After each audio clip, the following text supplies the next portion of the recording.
Fin du marathon diplomatique de la première dame de Côte d'Ivoire, Dominique Ouattara, à Washington, D.C.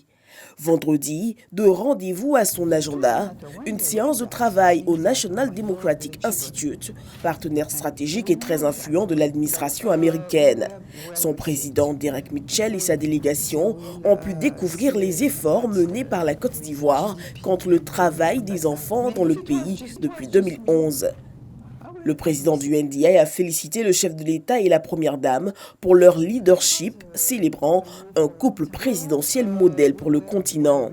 D'autre lieu, le département américain du travail, US-DOL, pour Martha Newton, la Côte d'Ivoire est un pays modèle dans la lutte contre les pires formes du travail des enfants. Le pays, depuis quelques années, est classé parmi ceux qui font le plus d'efforts significatifs dans le monde. La réunion s'est très bien passée, c'était très agréable de la revoir et de revoir toute l'équipe. Depuis 2012-2013, chaque année nous avons de bons résultats, donc je crois que nous attendons les derniers résultats qui vont avoir lieu à la fin de cette année, mais je pense que les efforts sont appréciés. Votre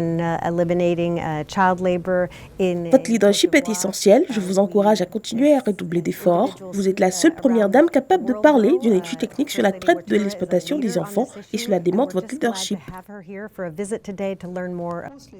La première dame de Côte d'Ivoire, Dominique Ouattara, entendait au cours de cette mission expliquer aux autorités politiques et administratives américaines ainsi qu'aux organisations de la société civile les efforts menés par le pays en vue de lutter contre le travail des enfants dans la cacaoculture et ainsi voir lever la menace d'un embargo sur le cacao ivoirien sur le territoire américain souhaité par 2 sénateurs.